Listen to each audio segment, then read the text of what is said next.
Teach me to make you feel brand new. Make like spilling fire. Let's hear it. You want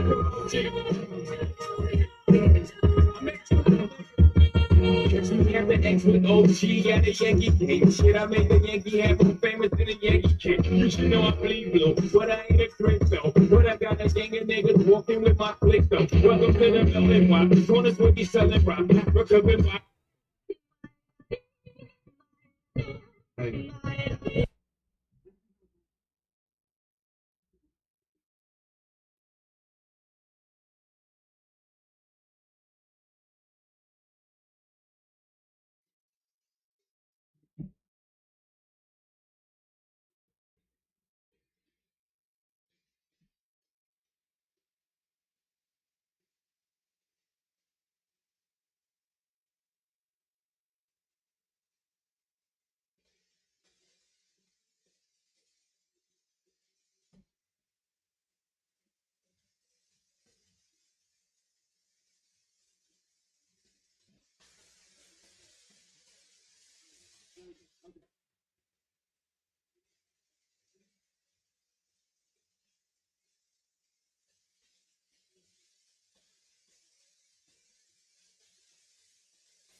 Hello again, everybody. David Clary along with Lee Wexler here at Bobby Hopkins Field getting set for Oak Ridge High School baseball. Here on our YouTube channel, Prep Radio, the Wildcats taking on the William Blount Governors for the first time this season. The Wildcats coming in off of some impressive victories in the district. Oak Ridge is 5-1 in the district with a sweep over the Anderson County Mavericks just a couple days ago. Tonight is a non-district ball game against District 4's William Blount Governors. Lee Wexler, you have the starting lineups. The starting lineup for the William Blount Governors, leading off playing second base is number 2, Colby Albert. Batting second, playing left field is number 6, Rudy Kirkland. Batting third, playing right field, number 21, Will Vance. Batting fourth, playing third base, number 35, Brandon Coggin. Batting fifth and catching is number 38, Trevor Ulland. Batting sixth, playing shortstop, number 15, Justin Bell. Batting seventh, playing first base, number 28, Carson Yates. Batting eighth, the designated hitter, number 22, Hayden Ricketts. Batting ninth, the center fielder, number 27, Joe Matosian. And pitching for the William Blount Governors is number 31, Jacob Patterson. And the starting lineup for the Oak Ridge Wildcats, leading off playing center field is number 15, Matthew Swigert. Batting second and catching is number 7, Jacob Franklin. Batting third, playing second base is number 17, is Caden Updegraft. Batting fourth, playing first base is number 21, Jonathan Milloway. Batting fifth, playing third base is number 4, Logan Rosenberger. Batting sixth, playing right field, number 2, Alex McNaughton. Batting seventh, the designated hitter, number 20, Bryce Ludwikowski. Batting eighth and pitching is number 9, Bryson Parks. And batting ninth, playing shortstop, is number 11, Caden Black. And playing left field is number 14, Mitchell Gibbons. Those are the starting lineups for this ball game between the William Blount Governors and the Oak Ridge Wildcats, David. Thanks a lot, Lee. The two teams are wandering out to the baselines, and we're about to have the national anthem here. James Branson is doing the public address announcing of the starting lineups here. And we're about to have baseball for you here on our YouTube channel. The Wildcats wearing their white pinstripes with a little cardinal numerals. The William Blount Governors wearing their navy blue jerseys with orange trim and numerals and their gray pants. It's Oak Ridge and William Blount, and we appreciate you listening to our broadcast wherever you might be on YouTube on our Prep Radio channel. This is the Kevin Callia Tournament as we're about to have our national anthem. Let's go down to the field.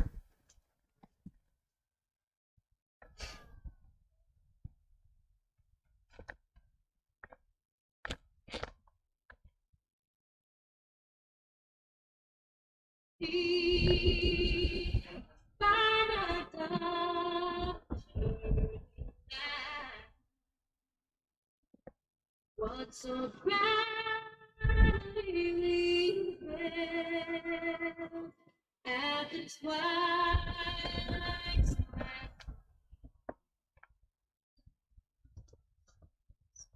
and bright songs through the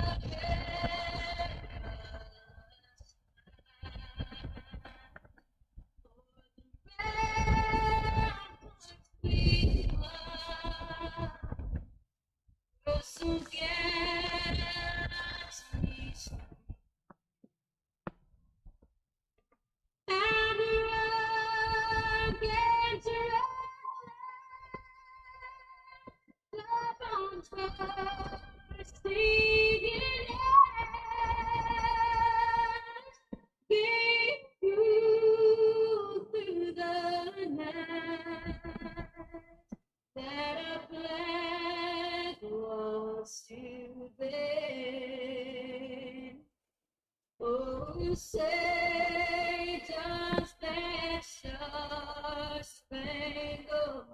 banner yet wave for the land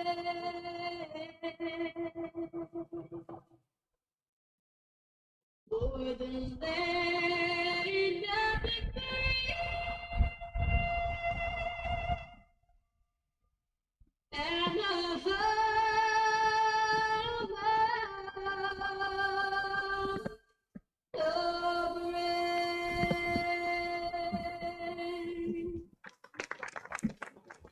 Let's play ball. We're back once again to Bobby Hopkins Field, getting set for Oak Ridge High School baseball against the William Blount Governors, the two teams.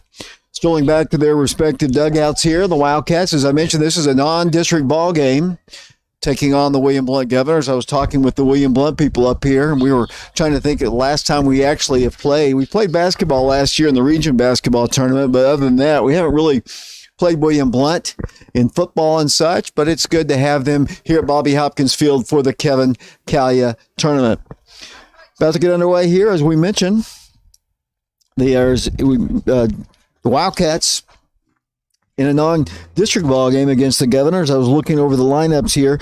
Pitching for the Wildcats will be Bryson Parks. Parks pitched the other night in the Cookville game at Cookville, Tennessee, and pitched pretty well against a very, very fine Cookville team, traditionally a very good team. They win their district almost every single year, it seems like, and he'll be facing a very, very good William Blount team that has always been competitive in baseball.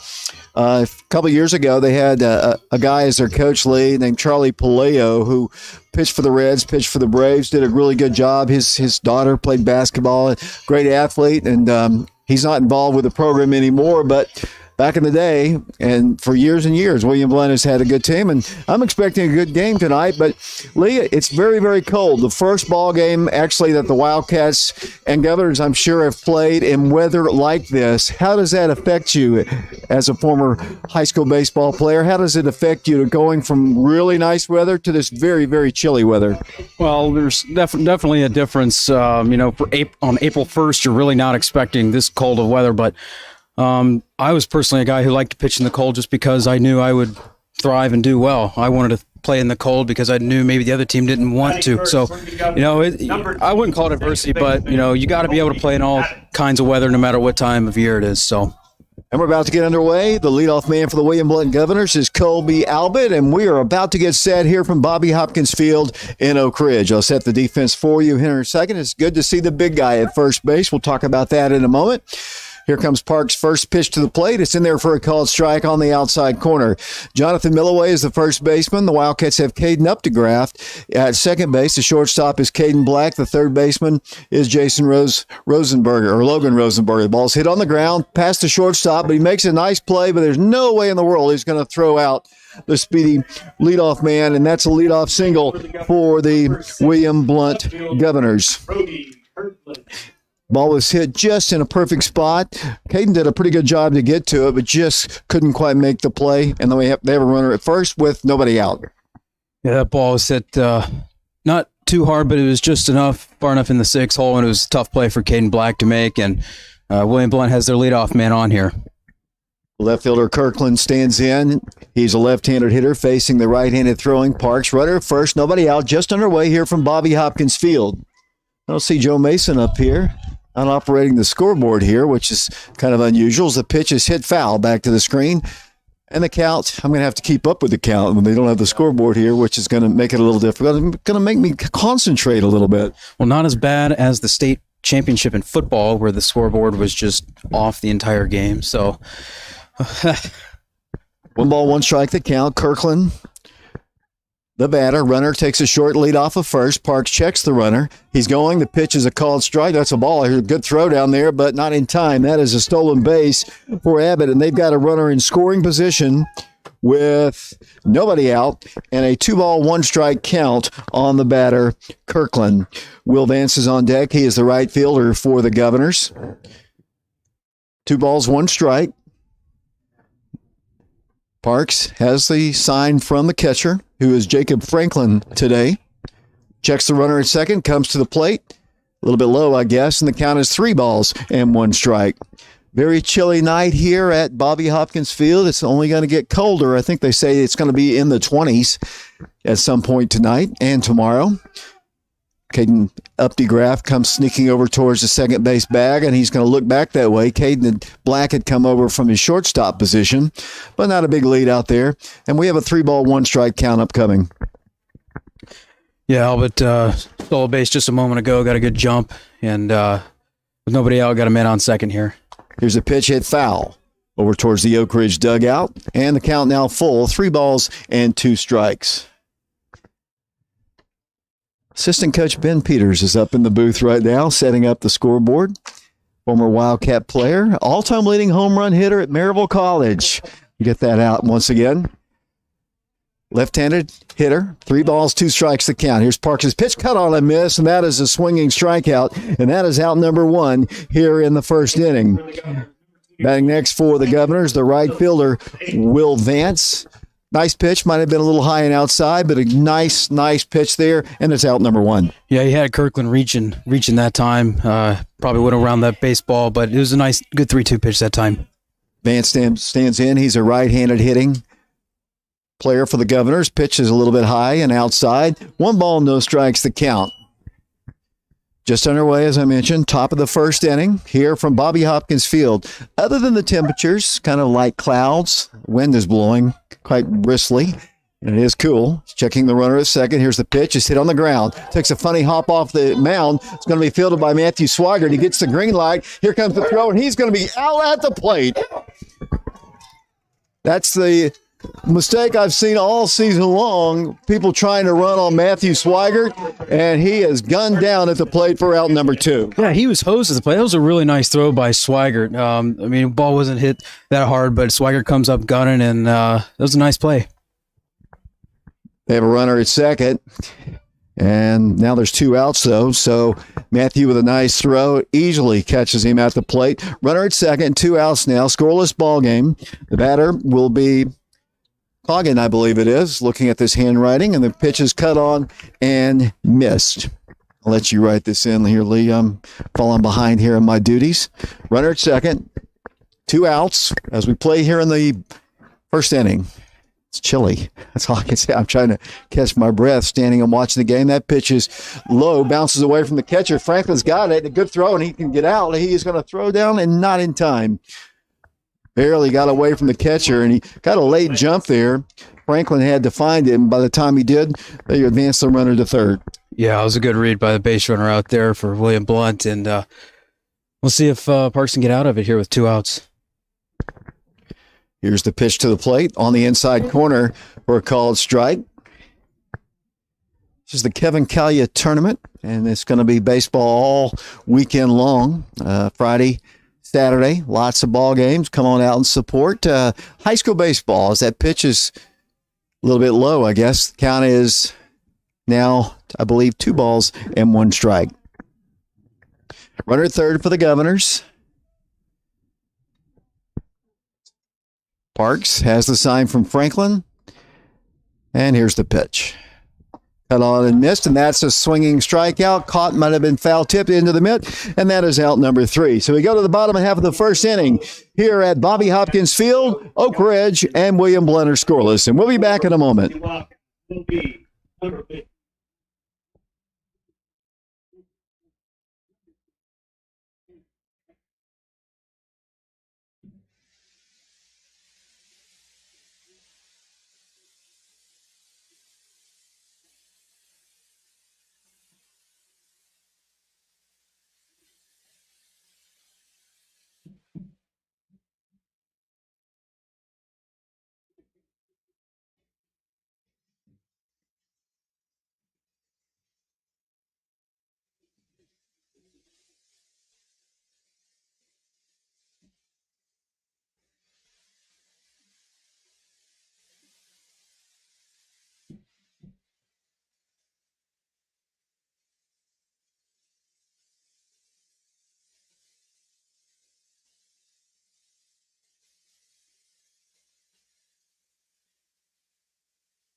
Welcome back once again to Bobby Hopkins Field. Bottom half of the first inning about to get set. The Wildcats, or bottom Wildcats will have Matthew Swigert, Jacob Franklin, and Caden Updegraff, the first three batters.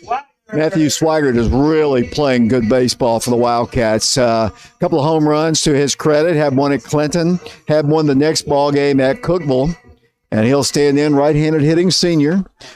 0-0 the score. Patterson on the hill for the William Blount Governors. Right-handed hitting Swigert, and the pitch to the plate is down low and outside. 1 ball, no strikes the count. Yeah, one thing I've noticed about Patterson, when he's in the bullpen and he's warming up, it looks like he's getting the ball in there pretty good. I'd say upper 70s, low 80s. Pitch to the plate it was on the inside corner for a called strike, and that evens the count at 1 ball and 1 strike. Not running the scoreboard up here, although it is set up. Here's the 1-1 pitch, hit on the ground, in the right, along the line to the right fielder, and that is a base hit for Matthew Swigert. Takes a big turn at first, and he's on base with the batter, Jacob Franklin, the catcher. Franklin will step in here, the sophomore, playing catcher tonight. For the most part, he has been a pitcher for the Wildcats. When Parks is pitching, he is the catcher. They also have Zach Lang as a catcher if they need him. He started a couple ball games against the Halls Red Devils. Matthew Swigert at first, leadoff single for the Wildcats here in the first in a scoreless game. Hits the ball in the air, right side, shallow. The right fielder calls for it. Under it, makes the catch for out number 1. Wildcats now will be Caden Updegraff. Caden had a bases-clearing double in the win the other night against Anderson County. Has really, really played well for the Wildcats since coming off the basketball court. Caden, right-handed hitting junior, and he had 3 hits the other night. Big night for him. Swinging the bat well for the Wildcats, and his Swigert is going. Here's the pitch. Here's the throw. It's a good one. It's on line, and that is an out. So Matthew Swigert is caught stealing. Nice throw by the catcher. So that runner is erased, and there's 2 outs now, and the count is, I believe, no balls and 1 strike. Yeah, Swigert thrown out trying to steal that time, and obviously didn't slide. I don't know if sliding would have helped him maybe avoid the tag, but either way, here's 2 outs. Here's the pitch to Caden. It's a little bit high, and I believe the count is 1 ball and 1 strike. I'm not even going to attempt to try to do the scoreboard over here. 1 ball, 1 strike. The count. The pitch is hit foul. Back this way and out of play. And the count now is going to be 1 ball and 2 strikes. Appreciate you listening to our broadcast, watching it on YouTube. Got a small amount of viewers right now. This is an unscheduled ball game that we're broadcasting here today from Bobby Hopkins Field. Here's the 1-2 pitch.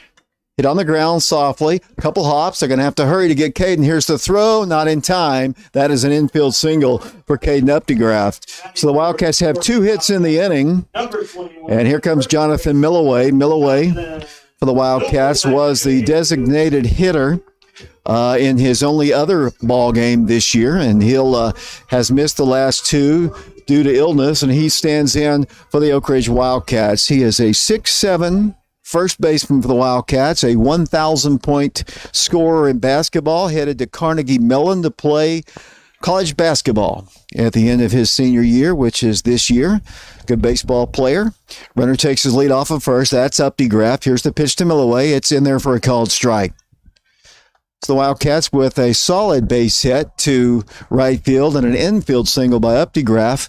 Nothing to show for it. We've got a scoreless ball game. 0-0 the score, bottom half of the first inning.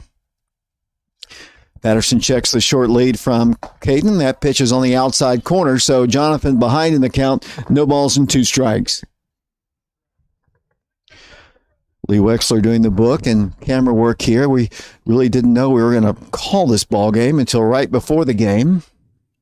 We'll talk to James a bit about his attire in a moment. As the pitch to Milloway is on the outside corner, so Jonathan takes 3 pitches, all 3 strikes, and that's the 3rd out here in the first inning. So we go to the top of the second inning here at Bobby Hopkins Field in Oak Ridge. We've got a 0-0 ball game. We'll be back with the top of the second in a moment.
Catcher. Welcome back once again to Bobby Hopkins Field. The second inning about to get set here. The Wildcats and Governors scoreless. Lee, first three that Parks is going to face here in the second inning.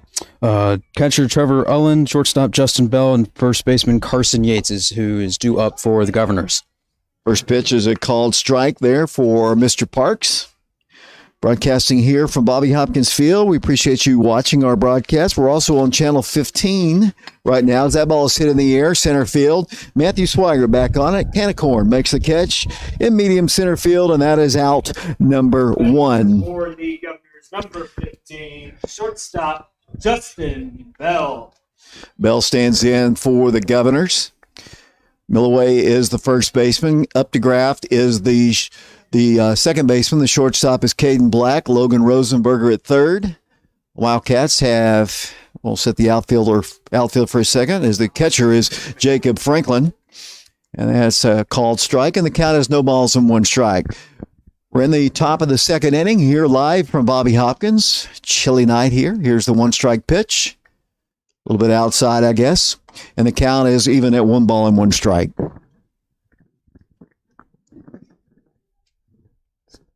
Bryson Parks is a junior. Unfortunately, suffered the loss the other night against the Cookeville Cavaliers as that pitch is at the belt for a called strike. Evens the count at one ball and two strikes. Umpire's given that outside corner. I think if Parks can live there, he might get some Governor batters to chase. Here's the 1-2 pitch. Cut on a miss. That's a high strike, swinging strikeout, and that is another strikeout for Mr. Parks, and that is out number two here in the first. And the Carson Yates is the batter, right-handed hitter. Wildcats and Governors here at Bobby Hopkins. A lot of blankets being worn by people as that pitch is high and outside. One ball, no strikes, the count. We're on YouTube. An unpublished and unadvertised ball game here. Here's the pitch, cut on a miss on the inside corner, and the count, I believe, is even at one ball and one strike.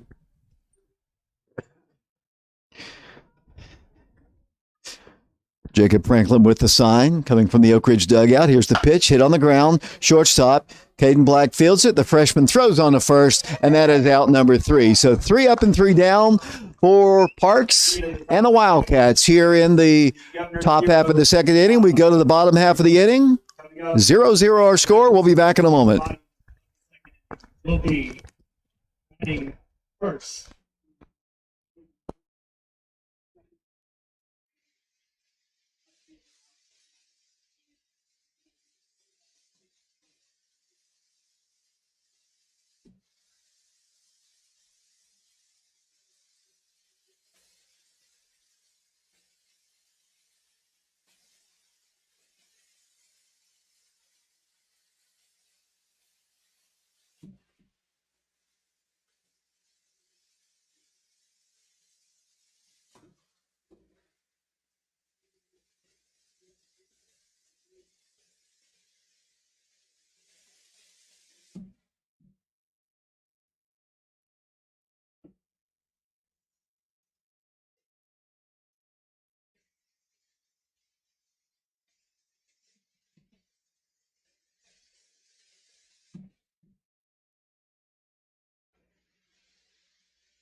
David Clary back here along with Lee Wexler here at Bobby Hopkins Field, getting set for the bottom half of the second inning.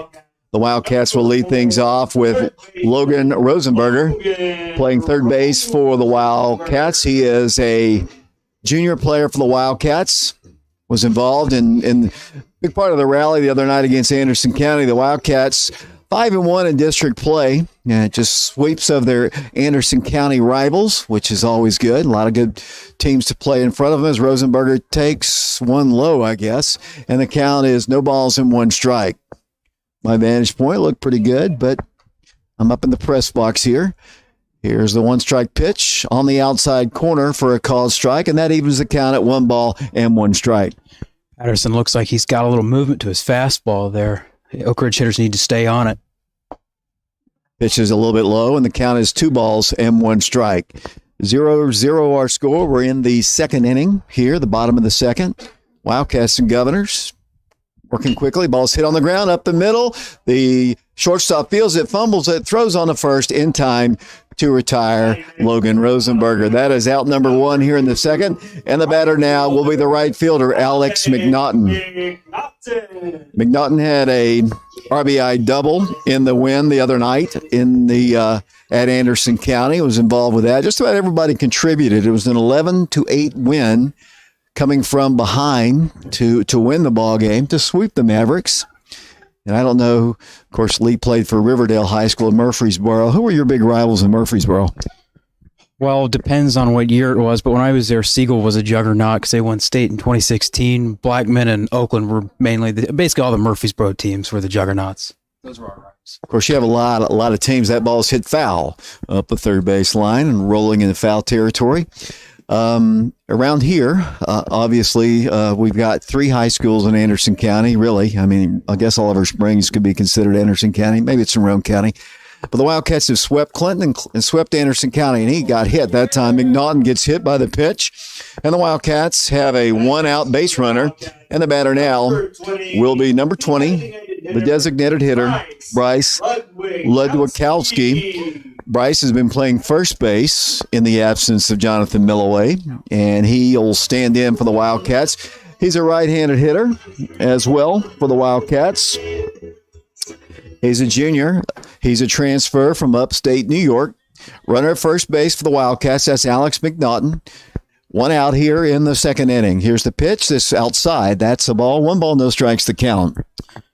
That probably did not feel good on McNaughton when he got hit there. It's a chilly day, so I'm sure that'll probably sting a little bit here as it's cold. We're on Oak Ridge Schools Television Channel 15 right now. We appreciate David Kolodny for putting us on Channel 15. We're also on our YouTube channel, Prep Radio, and we appreciate you watching or listening to our broadcast wherever you might be. Scoreless ball game here in the second inning. The Wildcats have a base runner at first. He was hit by a pitch. Ludwikowski stands in, hits the ball off the end of the bat, and it's going to be a foul at the plate. Guessing Ludwikowski maybe have fouled that off his foot because he hit it and didn't run. So usually sometimes those can be tricky. You got to sometimes when you do that, you still got to run. Sometimes the umpire won't give you mercy on that because sometimes they don't think it goes off your foot, but I must have gone off his foot because that was a fair ball. Bryson Parks, the pitcher on deck for the Wildcats. He's in the on deck circle to the left. Having trouble speaking because it's a little chilly here as they throw over to first, and McNaughton gets back safely. Speaking of that, the other night in the Anderson County ball game, there was a young man for the Mavericks who hit the ball in foul territory, and it was right on the line. Didn't run at all. Stayed in the batter's box. The ball stayed in fair territory let me get this pitch hit on the ground to the first baseman, eats him up, rolls past him, but he can't recover, and that's going to be another base runner for the Wildcats. I will give everybody credit on the right side. Having played baseball here years ago, obviously, this time of day, the sun comes barreling in towards the right side of the field. It is very difficult. The ball was hit on the ground, just kind of ate him up. And the Wildcats have runners at first and second. I'll get back to my story in a moment. But long story short, the ball was hit. It stayed in fair territory. The Wildcat first baseman couldn't catch it, but he had not run. So the Wildcats recovered and got him out. So you got to hustle. You can't umpire yourself. You got to run every time, my personal opinion. As Park stands in, runners at first and second. 1 out here. The pitch is outside, and the count is 1 ball, no strikes. Yeah, I think Carson Yates got eaten up a little bit just a moment ago. I thought he picked it up and was going to touch first base, but like you're saying, it's why you run it out. I mean, if Yates picks that balls up and touches the bag, then you're out. That's why you run hard. Caden Black on deck for the Wildcats. Here's the pitch to Parks. Hit on the ground. Foul. Past the third base coaching box. And the count is now 1-1 One out here in the second inning. The Wildcats and the Governors in this non-district ball game as a part of the Kevin Callia Tournament. We appreciate you watching, as I've said several times here. 1-1. Bryson Parks, the batter for the Wildcats. McNaughton off the second. He's going to third here because the pitch is high. It's a bouncing throw. It's a double steal. And the Wildcats will have runners in scoring position. 2 runners in scoring position at second and third. Throw bounced up, and no way in the world they were going to get McNaughton. But the surprising is Bryce was able to get down to second, too. So he elected to go the short route. The Wildcats have 2 runners in scoring position now and a 2-1 count. Yeah, that was a double steal. Now the Wildcats have 2 men in scoring position with less than 2. 1 out here. 2-1 pitch. High and inside. 3-1. Freshman Caden Black, maybe the hardest hitter on the Wildcat team, is on deck for the Wildcats, hitting in the number 9 slot. Had 3 hits in the win over Anderson County the other night. He's on deck for the Wildcats, then the top of the order. Once again, runners at second and third. No score here. 3-1 pitch. Outside corner for a called strike, and that's not going to endure himself to the umpire because Bryson tossed the bat towards the Oak Ridge dugout. From my vantage point, it did look a little high and outside, but you don't do that, and especially if you're a pitcher, because he's going to want to get some calls as well. Got a 3-2 count on Bryson Parks. Here's the pitch.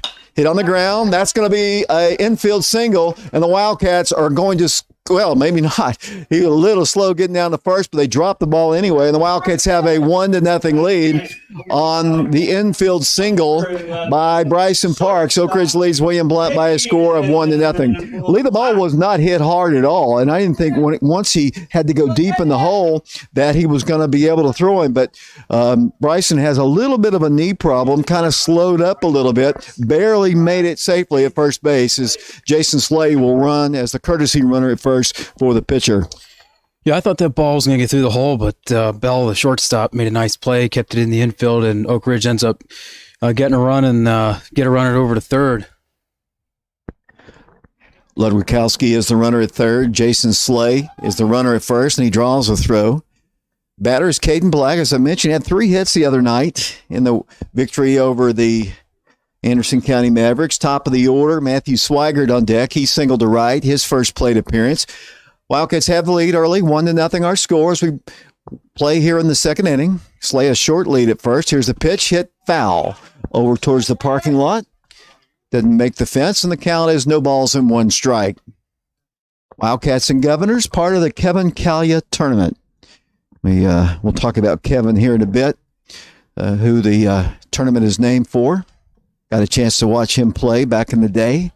Sad story. I'll tell it here in a little bit. 0-1 the count.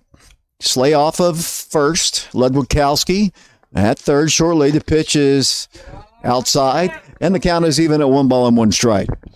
Well, that pitch right there looked maybe a little better than the one to Parks just a second ago, but let's see if Oak Ridge can get a run in here with a man on third. Less than 2 outs here. Let's see if Ken Black can put a ball in play. Let's see what he can do here. Slay with a short lead off of first. 1 out here, 1 in. He's going. The pitch is hit in the hole. That's a base hit. Great job of hitting by the freshman, and the Wildcats have a 2-0 lead over the William Blount Governors. Great job of hitting. That's a typical Caden Black hit. He just kind of puts the ball and the bat out there where the pitch was and just poked it into left field, and he is 4 for his last 4. And the freshman is on base. The Wildcats have good speed on the base pass. From the top of the order, we go to Matthew Swigert. That was a good piece of hitting by Caden Black that time. Outside pitch, lets the ball get deep, takes his hands to the ball. I don't know if that was a hit and run. Parks was on the move that time, but nonetheless, it's 2-0 Oak Ridge. Coach Free has a philosophy: get to third as quickly as you possibly can. That's his philosophy of baseball, which is as a Swigert squares to bunt, the pitch was high, and the count is 1-0. That's his philosophy: get to third as fast and quickly as you can, and that's what the Wildcats do. The Wildcats will run almost on every occasion when they get a base runner. Doesn't matter who it is, they're going to be running. 1 ball, no strikes, the count to Matthew. Runners at first and second. Wildcats have 2 in here in the second. Runner going to third. Here comes another throw to third, and he's going to be out by a mile. And down to second will go Caden Black. Jason Slay caught down at third, and he was out by a lot. And stolen base for Black out at second. Now Matthew batting with 2 outs here, 2 in. Right-handed hitter. Black takes his lead, checks the runner, and here's the 2-0 pitch. Evidently a little bit low. 3 balls and no strikes the count. We're on YouTube on our Prep Radio channel. We'd like for you to subscribe to it. We had about 5 subscribed just today since we've been on the air. We appreciate that. Approaching 1,000 viewers. We just started it. It's kind of cool. 3 balls, no strikes the count. And checking the runner, steps off, and back to the bag will go Caden Black. Wildcats have 2 in here in the second inning to lead it 2-0 over the Governors. A lot of baseball to be played here, though, Lee. As he checks the runner, Black at second. Matthew Swigert, a 3-0 pitch. That's a high, I guess, and the count is 4-0. That's ball 4, and that's another walk. Wildcats getting a lot of base runners on here in the second inning. Wildcats had a guy thrown out at third, and here comes the catcher, Jacob Franklin. What has Jacob done so far today? Jacob flew out to right field his last time, but Matthew Swigert's at bat. That pitch looked a little close, so I'm sure the William Blount Governor coaching staff and Patterson on the mound probably didn't like that call, but Oak Ridge will take it.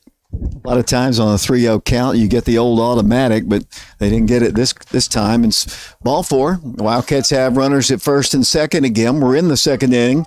2 outs here. Jacob Franklin, sophomore, playing catcher tonight for the Wildcats. 0 for 1, as Lee mentioned. Here comes the pitch to the plate. Hit in the air, center field. Should be caught by the center fielder. Drifting over in the right center field. Makes the catch for out number 3. But the Wildcats plate 2 runs. We go to the top of the third inning here at Bobby Hopkins Field. Oak Ridge on top, 2-0, and we'll be back to Bobby Hopkins Field in a moment. Will be number 28, Hayden Ricketts, number 27, Joe Matosian, and number 2, Colby Abbott.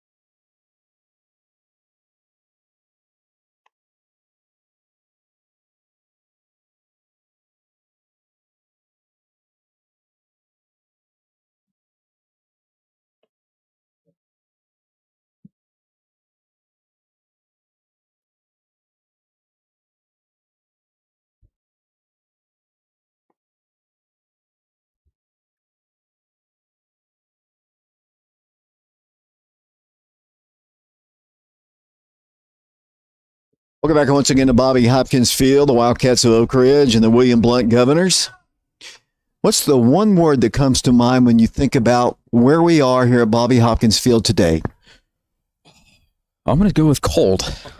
That's what I was trying to get you to say. Yeah, it is definitely cold here. I was talking to Coach Free on the television show on Wednesday night, and he was telling me the thing that worried him the most was because the weather has been so good. The weather has been so good that just playing in this cold weather that might affect them. They're just the mental side of things. But so far, the Wildcats look like the Wildcats here. They're doing all the little things they normally do. As that pitch bounces to the plate all the way back to the backstop, and the count is 1 ball and no strikes. Beautiful field here. As you can see, I don't know if you've ever actually been in this field here. It's a deep porch out there for here at Bobby Hopkins. Ball hit on the ground. 2 hops to Caden up to Graff. Fields it, throws on the first in time for out number 1. Park's doing a really good job, and the Wildcat defense has been very, very solid behind him. And now the second man in the lineup here in the third inning with 1 out. Yeah, Ricketts, I think maybe hit the ball off the end of the bat, but nice play by Eptigraph to get him out at first. One down here so far. Nice work by Parks on the mound so far. And Matosian's hitting right now, David. Pitch to him is hit foul. Back to the screen once again. No balls and 1 strike. It's always good to have James Branson in the booth here. And James, for those of you watching, is wearing shorts, and he is also wearing flip-flops. I'm directing that to one person in particular who is, I'm sure, watching. I'm wearing a hoodie. Yeah, that's true. He is. I think we need to introduce James to something I like to call the weather app. 1 ball, 1 strike, the count. Parks to the plate. The pitch is evidently low, maybe outside. Count is 2 balls and 1 strike. Well, we had a fiasco here the other night in the Anderson County ball game. I don't think I'll talk about it, though. There's a swing and a miss, and the count is 2 balls and 2 strikes. It's the strangest thing I've ever seen in my life in a baseball game, David. Yeah, involved the official, the umpire. 2-2 pitch, called strike 3, and that is out number 2 here in the 3rd inning. And the batter now will step in with 2 outs. Parks is on his game. He's pitching the ball well. His defense has played well behind him. Yeah, that was good location on that 2-2 pitch right there, or at least I think it was 2-2. But Colby Albert back to the top of the order here, led off with a single last time and stole a base. Here's the pitch, hit on the ground, foul. Up the third base line. The count is no balls and 1 strike. Got a nice crowd on hand here. Kevin Callia Tournament. I'll talk about why it is named for Kevin in between innings here. 1 strike the count. Parks to the plate. The sign from cut on and missed. A high pitch right at a little bit above the belt. And the count is 0-2. Yeah, another 2-strike count here. It's important to get to 2 strikes. The opposition's average isn't very good when they get to 2 strikes. Jinx that one. He lines it into left field, and that is a base hit. A 2-out hit for the Governors. And they'll come in with the left fielder, Kirkland. He's a left-handed hitter. And they do baseball. And it's thrown in from Coach Travis Free, head coach of the Wildcats in his 3rd year. I asked him Wednesday on the TV show. I thought it was his 3rd year. He said, I don't really count last year because we couldn't play. So he said this is his 2nd year. Runner going, the ball's hit on the ground, in the hole. That's going to be a base hit. Nice job of hitting. And they're going to have a plate. Now they're going to throw to third kind of wisely. Just let him go on to third. You didn't want to risk a bad throw. And you didn't want the runner from first to advance to second with no real shot of getting the runner at third. So Governor's mounting a little bit of a threat here. They've got runners on the corners. There are 2 outs. Yeah, Albert goes first to third that time, and a little 2-out rally here for William Blount. Hopefully Parks can continue throwing some strikes, maybe get a strikeout or let his defense make a play here. 2 outs in a 2-0 ball game. That pitch, oh man, looked good from up here. No balls and 1 strike the count. 2 outs here. 1 ball, no strikes the count. Video evidence doesn't lie, Lee Wexler. 1 ball, no strikes the count. Runner takes his lead off of first. Short lead off of third. Parks has the sign, the pitch. Hit in the air, in the gap, right side. McNaughton under it, though. Makes the catch, battles the sun, but makes the play for out number 3. The Governors pick up some base runners. They leave them stranded. We go to the bottom half of the 3rd inning here at Bobby Hopkins Field in Oak Ridge, Tennessee. And the Wildcats are on top of the Governors 2-0. As I mentioned, this is part of the Kevin Callia Tournament. Kevin Callia was a baseball player, primarily played catcher for the Wildcats back in the late 90s. Suffered a heart attack, actually down on Gray Strang Field down there to our left. And Dr. Don Sharp was here, did medical work on him, actually survived. It took him to the hospital, but suffered another cardiac arrest and passed away, sadly, at the age of 17. And the field directly behind us is actually named for Kevin. And this tournament has been played here in Oak Ridge ever since back then. And I'll talk about Kevin, just the tragedy of any young man losing his life at the age of 17, but he arguably was the best baseball player on that team. I thought, he had a chance to play well beyond high school, but just a tragic end to his life. And I love the fact that Oak Ridge, the baseball program, still honors him with this tournament every single year. And his mom and dad, typically his dad for the most part, typically will attend this tournament. And just a sad thing for Oak Ridge baseball, sad for Oak Ridge, obviously sad for the Callia family. We go to the bottom half of the third inning. The Wildcats are on top by a score of 2-0. It'll be Updegraff, Caden Updegraff. The bases clearing double against Anderson County won the ball game for the Wildcats, and he's hit in the back to start this one. Caden kind of glares out at Patterson. No harm here intended. So it's a good start for the Wildcats. Not the best start probably for Caden Updegraff because he was hit square in the back. And here comes Jonathan Milloway batting for the Wildcats. I guarantee that did not feel good. That's one thing about what I always hated about baseball is getting plunked. Never liked it, but it happens. Part of the game. And once again, Jonathan will stand in for the Wildcats. Jonathan Milloway is a fantastic basketball player, obviously, and a great baseball player. I've said this before. Jonathan, I thought, was a baseball player, actually, because he was so tall playing basketball.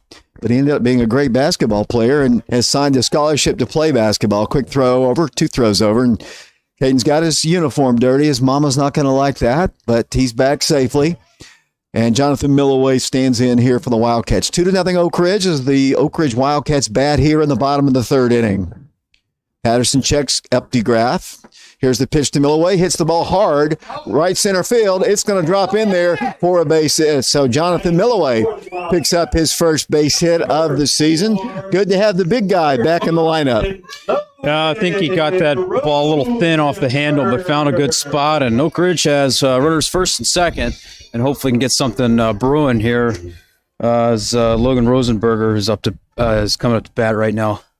What has Logan done in this ball game? Logan grounded out to shortstop last time. Updegraff, the runner at second base. The Wildcats in a 2-0 ball game on top of the Governors here. Jonathan Milloway, the base runner at first. Wildcats wearing their pinstripes today. Some sharp-looking uniforms. The Wildcats, the cardinal stripes, the white uniforms. The Governors in their blue, orange, and gray. Kind of sneak in behind Caden at the shortstop position, but back to the bag, and Rosenberger squares to bunt and takes the ball. 1 ball, no strikes to count. 2-0 our score. The Wildcats scoring 2 in the previous inning. Governors had 1 threat, really. They got a base runner on in the first, but they had 2 on in the top half of this inning, but left them stranded. Rosenberger, 1 ball, no strikes to count, squares the bunt again, and hits it foul back to the screen, and that evens the count at 1 ball and 1 strike. We're broadcasting this ball game on our YouTube channel. Looks like the Braves are in the 10th inning in a 2-2 ball game. Logan Rosenberger, Jr. for the Wildcats, right-handed hitter. Really a mainstay on the mound for the Wildcats this season. Trying to get his bat going here. And here comes the pitch. Squares to bunt again. This time he does bunt it. Nice bunt there. Fielded by the first baseman. Throws on to the second baseman covering. And that is out number 1. But a great sacrifice bunt. He attempted to do it on 3 different occasions. Finally got that one down. And the Wildcats have runners at second and at third with 1 out now. Here comes Alex McNaughton. Good bunt. Good sacrifice there by Logan Rosenberger. Yeah, nice push bunt that time. And it was fielded by the pitcher, I believe. And it's a good sack bunt that time. Runners second, third here, David. Right-handed hitter. McNaughton stands in for the Wildcats. Playing right field for the Wildcats. Good hitter. As I mentioned, had a big double the other day in the win over the Mavericks. Good outfielder. Good solid baseball player for the Wildcats. Oak Ridge has a lot of those. As I've said before, they don't have what you would call just great physical specimens out there. They got some good baseball players, though, as the pitch is hit foul. Back to the screen. David, it is cold out here. I can't feel my hands. How would you like to be holding a cold metal microphone right now? How about wearing flip-flops? That was public address announcer James Branson, and that is exactly what he is wearing here. One strike the count, runners at second and third for the Wildcats. Here's the pitch to Alex, hit foul once again. And he's behind in the count now, no balls and 2 strikes. Inning started, Caden Updegraff hit by a pitch, followed by a single to right center field by Jonathan Milloway. Sacrifice bunt. The Wildcats have runners at second and third. McNaughton in. No balls, 2 strikes. The pitch, hit foul again. Off the screen, fielded in the on-deck circle by Ludwikowski. And the count remains at no balls and 2 strikes. We've got strikes. We got 1 out here in the third inning, 2-0. The Wildcats in the lead. Wildcats trying to win their 3rd game in a row. The sweep over Anderson County. Right-handed pitcher. Patterson comes to the plate. Pitch cut on and foul tipped into the mid, and that is a strikeout. So that is out number 2. And the batter now will be the designated hitter for the Wildcats, Bryce Ludwikowski. The Wildcats are going to need a 2-out hit, pass ball, wild pitch, try to play to run. The one thing the Wildcats have done well, I think, all season long is, continue rallies with 2 outs. Let's see what they can do here. Yeah, that's one thing I noticed in that Clinton ball game at Clinton was their ability to hit with 2 outs. Here's the pitch, hit in the air, to center field. Going to be caught in the outfield, and that is out number 3. The Wildcats pick up a couple of base runners, and I believe that should be out number 3. Is it not? It is definitely the 3rd out. You had the sacrifice bunt, and they're still batting. We had a sac bunt, a strikeout, and that's a flyout. So he must have called timeout. Ludwikowski must have called timeout and stepped out. So that's why, obviously, because he's still batting. Yeah. Pitch is hit on the ground, off the mound, and he boots it, and another run scores. So, okay. Obviously, we had a balk. To bring the run in. I didn't see that. So we were looking away. A balk obviously scored Caden, and then the little grounder and a boot by the shortstop scores the 4th run. So it had to be a balk. That's the only thing I can say. I didn't hear a balk called, nor did I see the batter call time. So I guess we missed that one, David. Our fault. Yeah, but the Wildcats have 2 runs here, and they have a runner at first. Wildcats on top 4-0 over the Governors here as we play here in the 3rd inning. The Wildcats have scored 2 in the 2nd, 2 here in the 3rd, and Bryce is the runner at first base. The batter is the pitcher for the Wildcats, Bryson Parks, and there's a called strike. Yeah, I was looking down at my roster here. I missed it too. I didn't hear the umpire just yell it demonstratively to the crowd here. But, of course, the umpire did the other day, and everybody heard it. Different umpire. No balls, 1 strike, the count. 2 outs here. The Wildcats with 2 in. Pitch is a high breaking pitch, and the count stays as now 1 ball, 1 strike. Parks had a single his last time up, David, and Slay was in the pinch run, got thrown out, trying to steal 3rd last time. Bryce takes his lead off of first. Bryson Parks the batter, and that pitch is a ball, I believe. 2 balls and 1 strike, the count. It is chilly here, for sure. I hope you're enjoying our broadcast of Oak Ridge baseball this chilly night here from Bobby Hopkins as the Wildcats have a 4-0 lead here. Ludwikowski off of first. That pitch is outside, I guess. 3 balls and 1 strike. Wind continues to blow hard. I think it's, if I can tell, flag's standing up. It's blowing from left to right. It's just basically blowing in from left field almost. Bryce takes his lead once again. 3 balls, 1 strike to Parks. The pitch hit on the ground, shortstop. Bunny hop, flips on to the second baseman covering for out number 3. But the Wildcats scored 2 more runs, And we go to the top half of the fourth inning here at Bobby Hopkins Field, and the Wildcats lead at 4-0. We'll be back in a moment.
Welcome back to Bobby Hopkins Field here in Oak Ridge. The Wildcats on top of the William Blount Governors 4-0. Wildcats have scored 2 runs in the last 2 innings here. We go to the top of the fourth inning.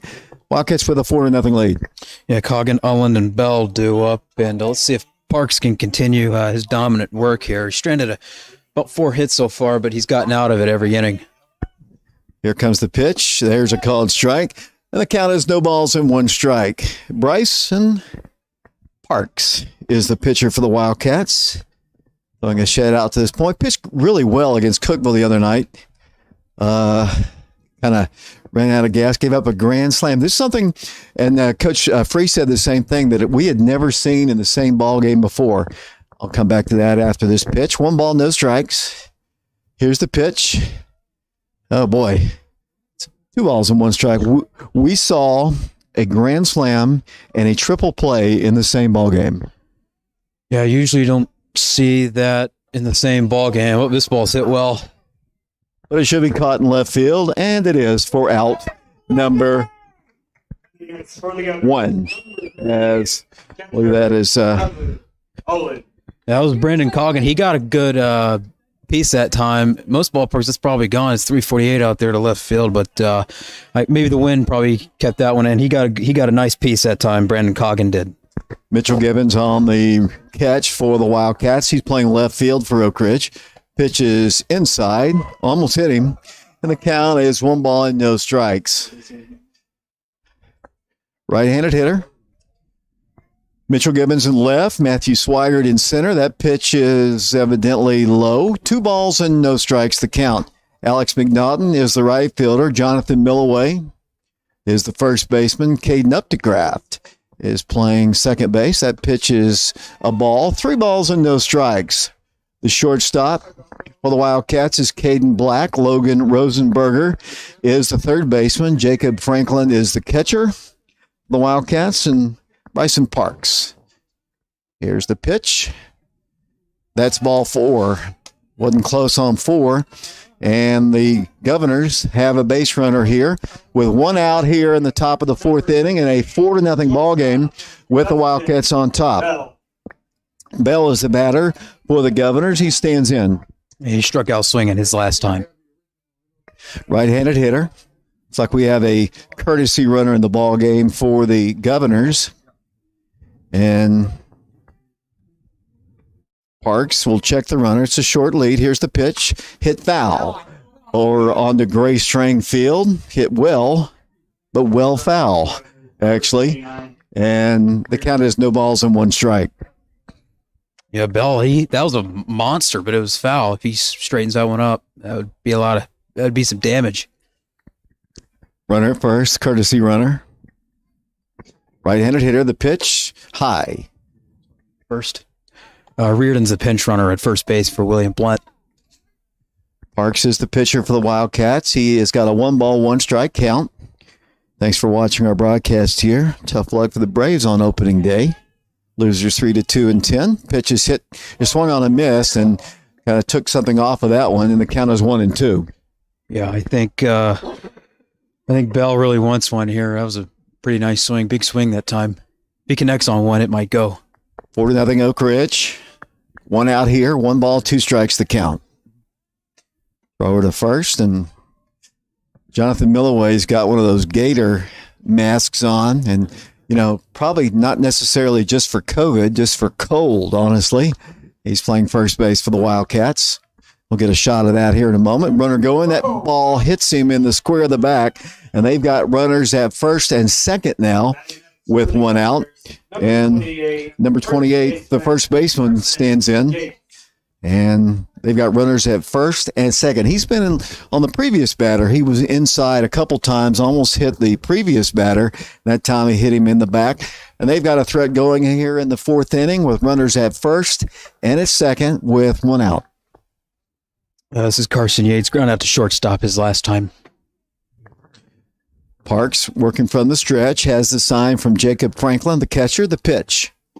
Called strike at the belt, and the count is 0 balls and 1 strike. They canceled the JV ball game. I guess the threat of icicles was the reason. They didn't want to play in cold weather. Here's the pitch. Bounces away, and Franklin picks it up. Nobody going any place. They held their bags, and the count is 1 ball and 1 strike. We're broadcasting this game on YouTube. We're also on Oak Ridge Schools Television Channel 15. Tommy and Martha Lee watching us right now. Thank you for watching. Parks to the plate, cut on a missed, and the count is 1 ball and 2 strikes. Bryson's done a pretty good job mixing up his pitches here. His control has been pretty good for the most part. The defense behind him has been solid. The Wildcats had the infield in, or the outfield in, looks like. The Swagger's definitely in. As a 2-strike pitch. Oh, man. Looked pretty good from here. Evidently a ball. 2 balls and 2 strikes to count. Yeah, just missed a little low that time. 2 balls, 2 strikes. 1 out here, 2 on for the Governors. And here's the pitch. A little outside, a little low perhaps. And the count is full now. 3 balls and 2 strikes. Just barely missing on the last 2. Yeah, just missing, but we want to stay around the strike zone. Let's see if he can punch in a strike right here. 3-2 pitch. Down low, that's ball 4. So close. When they call it a ball, and the bases are loaded for the Governors. So the designated hitter represents the tying run for the Governors here, and he stands in with the bases loaded. Yeah, Ricketts grounded out to second base his last time, and bases loaded here. They haven't gotten a hit this entire inning, but they got the bases loaded on 2 walks and a hit by pitch. So Parks is going to have to get himself out of one here. He's got 1 down. Infield is in on the corners. Rosenberger at third. Here's the pitch to the plate. Outside a ball, so just barely missed on the last batter, but that one well outside the strike zone. The count is 1 ball and no strikes. Bases loaded. Parks comes to the plate. Hit foul. And out of play over towards the city services building. I'm so old, guys. When I was in high school, it was woods surrounding the entire field. If the ball was hit foul, it went into the woods. City service building was not there. There was no road across the way. The gas station wasn't there. The ball was hit down the line. That is a base hit. Rolling into the corner, 1 run scores. 2-run scores. Mitchell comes up with it. That is a 2 RBI single for the Governors, and we've got a 4-2 ball game. That ball just got down the line. Ricketts hit that ball between the third baseman and the line. It's going to score 2, and William Blount has cut their deficit in half. Right-handed hitter here, so the inning continues. 1 out here, 2 in for the Governors. 4-2 our score now. Parks trying to work out a further trouble here. 1 out, though. Pitch is on the outside corner for a called strike. No balls and 1 strike the count. We're at Bobby Hopkins here. Chilly night, as we've mentioned several times. Lee says he can't feel his hands. I don't think it's quite that cold. 1 strike pitch is hit foul. No balls and 2 strikes the count. Matosian struck out looking his last time.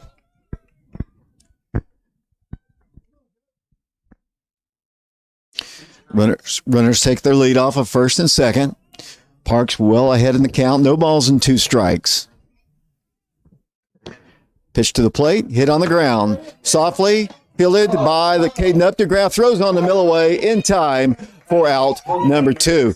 Nice play, nice range by Caden Updegraff. When the ball was first hit, I thought it was going to sneak in there between Caden and Jonathan, but he was able to glove it and just had enough time to throw it over to Jonathan Milloway for out number 2. But now the tying run is in scoring position. They've got runners at second and third, 2 outs now, and the Wildcats will have a little conference on the mound. And Matosian hit that ball off the end of the bat. I thought it was going to get through, but Updegraff made a simple play, took his time, and got the out, got the first. And we got a mound visit here, but William Blount threatening to tie his tying runs over in scoring position on second base. And, coach is probably telling Parks, just, throw strikes, let your defense work. There is action in the Oak Ridge bullpen, and, you just got to let your defense work here as Oak Ridge is on top 4-2 here in the top of the 4th. Thanks for tuning us in on our YouTube channel here from Bobby Hopkins Field. Now we've got some viewers in West Tennessee watching us right now. The Floyd family. Thanks for tuning us in.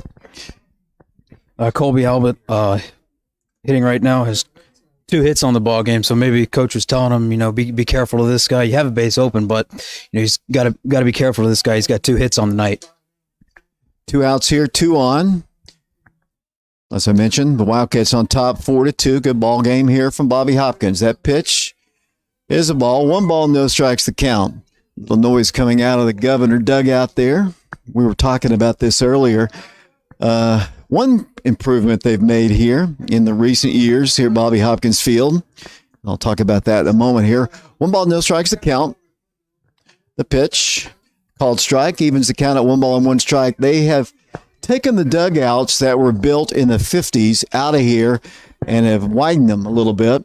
Nice dugouts, much more room than the old dugouts. But I'll tell you another story after this 1 ball, 1 strike pitch from Parks. Out on the outside corner, a little bit too outside, 2 balls and 1 strike. But I noticed the benches that I used back in the day, 100 years ago, are still here at Bobby Hopkins Field. They're in the bullpens, though. They've kind of pulled them out of the dugout, but they still exist. 2-1 pitch, hit foul. Back to the backstop. The backstop was improved. In the 50s, there was a semi-pro team here.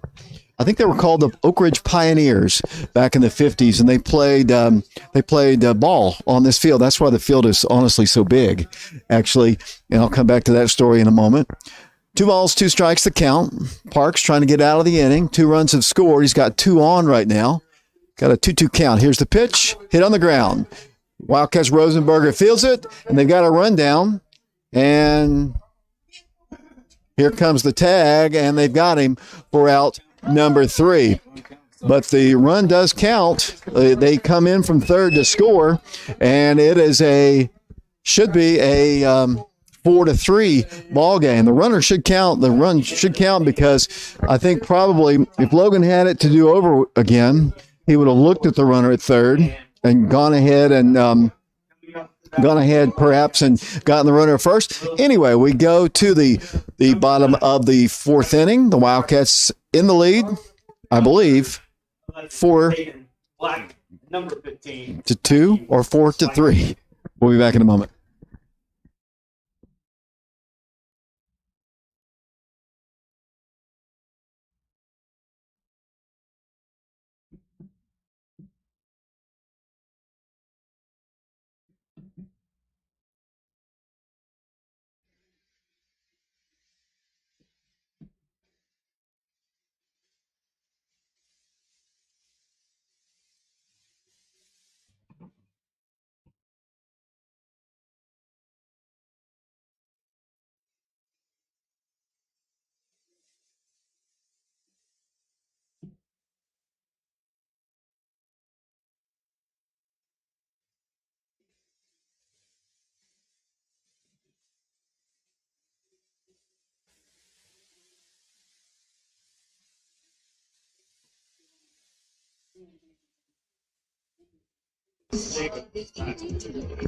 Welcome back once again to Bobby Hopkins Field.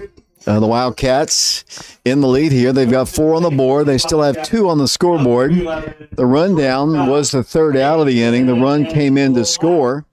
The batter will be Caden Black. He has 1 for 1 in the ballgame. Had a single to right field in his only plate appearance. 4 consecutive hits for him. I'll come back and tell a story here in a moment as the Wildcats bat here. The pitch is hit on the ground softly. Patterson's going to field it cleanly. Throws on the first in time for out number 1. So 1 pitch, 1 out here in the 4th inning.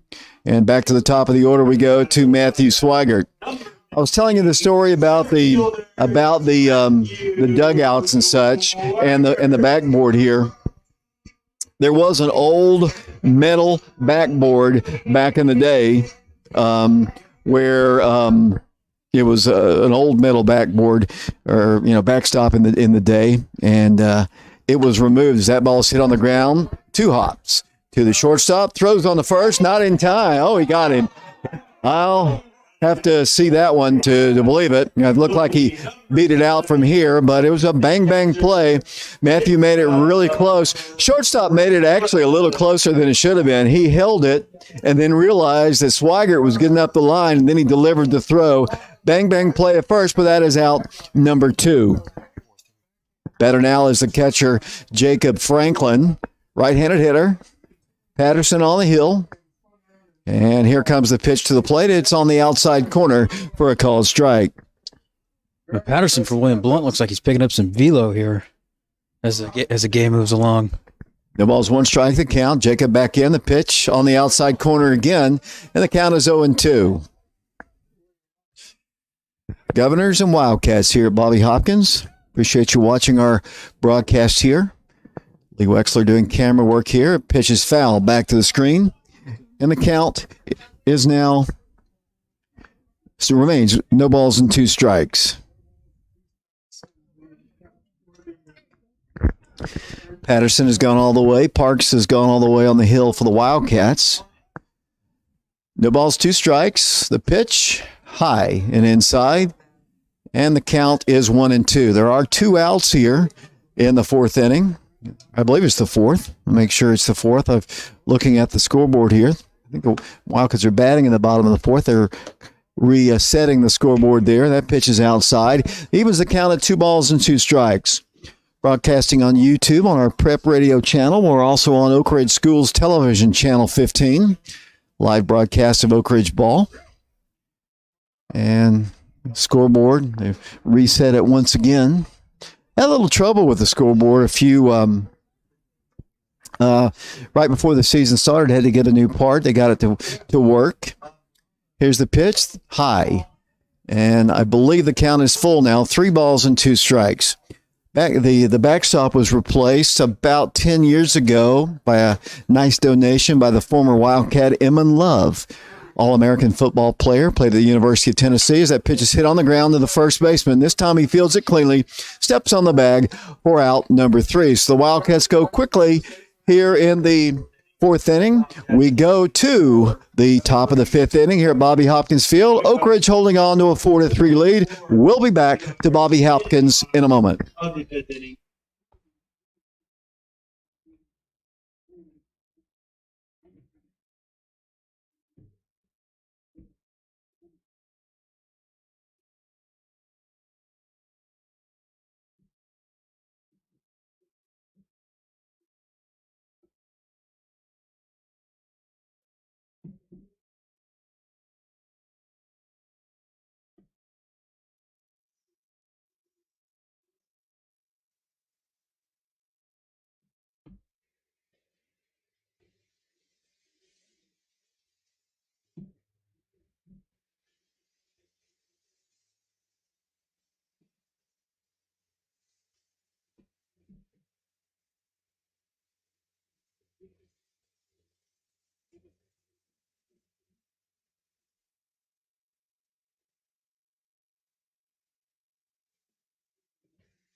David Clary back here along with Lee Wexler. James the Iceman Branson is up here as well. Interesting. I guess because I'm not wearing very much, I guess. That's what you're calling me the Iceman for. Bryson Parks about to work his fifth inning of work. Gave up 3 runs in the previous inning. It's a 4-3 ball game. Wildcats on top here. Parks lost a little bit of his control in the previous inning. Hit a batter, walked a guy, and that resulted in an issue for him. And they got the big hit, the double down the line. They got the rundown play that resulted in the 3rd run, and we got a ball game, Lee. 4-3 our score. Yeah, William Blount came back, got 3 in the top half of the 4th that time. Parks just needs to keep throwing strikes. But you can trust your defense, but it is a little chilly. Your teeth are chattering, and it's a close one. If you're missing this one, you're missing a good game.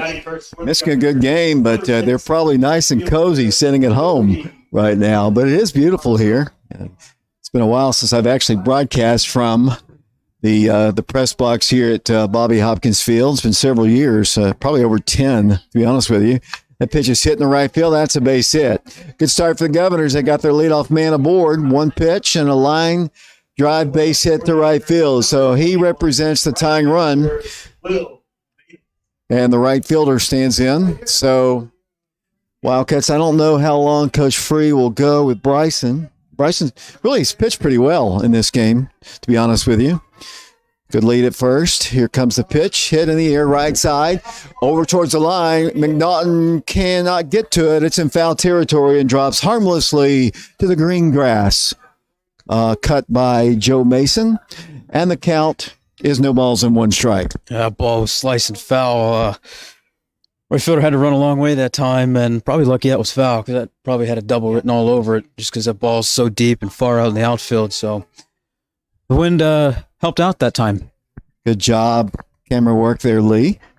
As Parks ahead in the count, now no balls and 1 strike. Pretty good size lead at first. He represents the tying run. The pitch is hit foul. Back our way and out of play. And the count is now no balls and 2 strikes.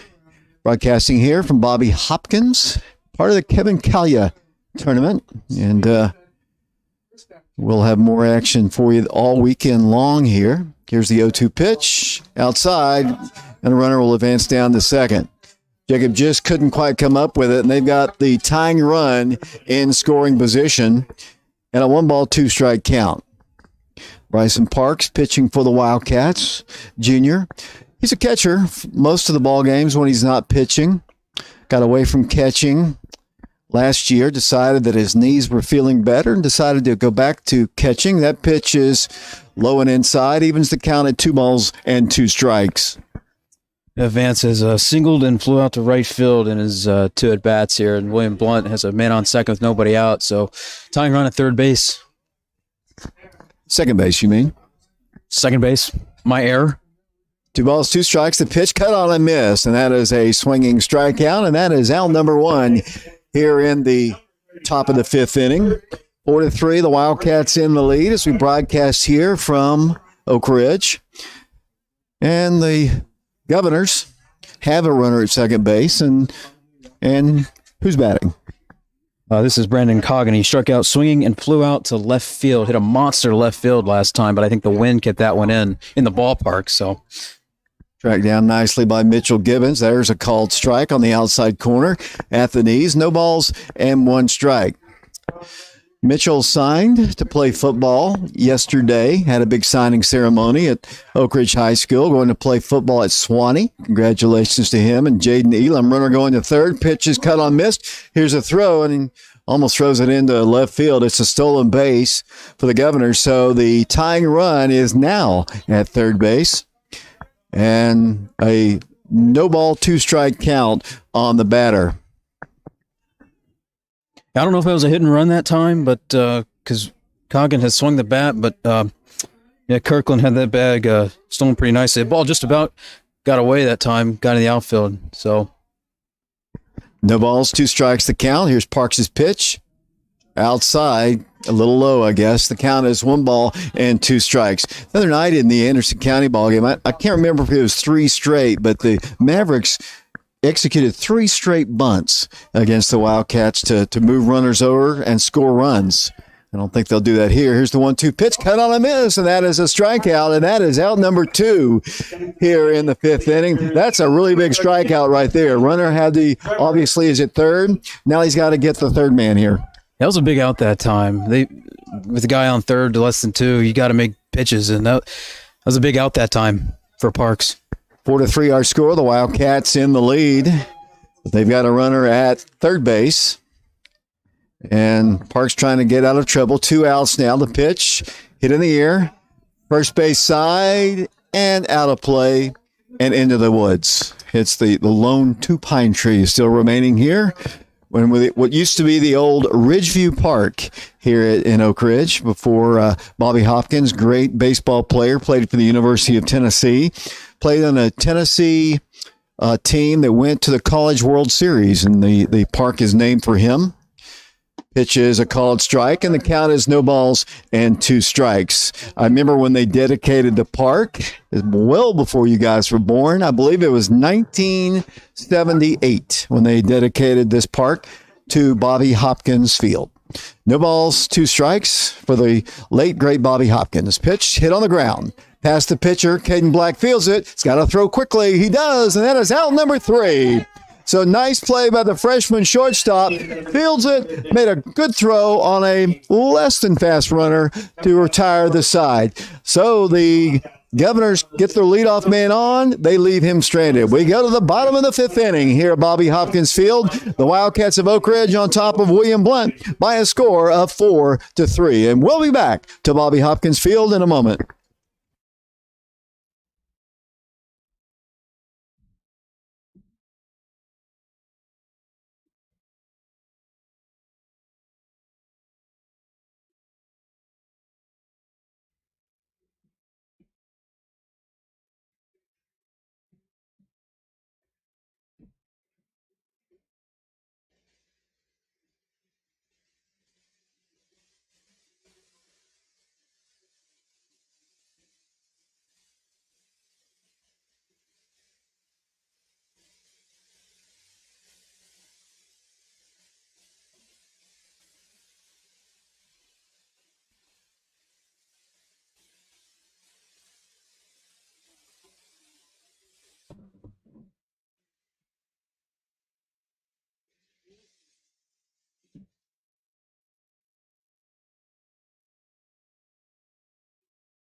David Clary back here along with Lee Wexler, James, the pizza man. Looks like Ashley, his lovely wife, has brought him some pizza here while we sit here and starve. Second baseman, Caden Updegraff. Caden Updegraff will be the leadoff man for the Wildcats here in the 5th in a 4-3 ball game. Wildcats trying to win their 3rd straight game. Had a couple wins over the Mavericks, as we mentioned, the loss to Cookville. Here's the pitch to Caden, hit on the ground, foul. Up towards third base, fielded by the third baseman. Tossed back into the Governor pitcher Patterson. The count is no balls and 1 strike. Nobody on, nobody out here as the Wildcats have the lead 4-3 in the ball game here. And here's the 1-strike pitch. There's a called strike on the inside corner, and the count is 0-2.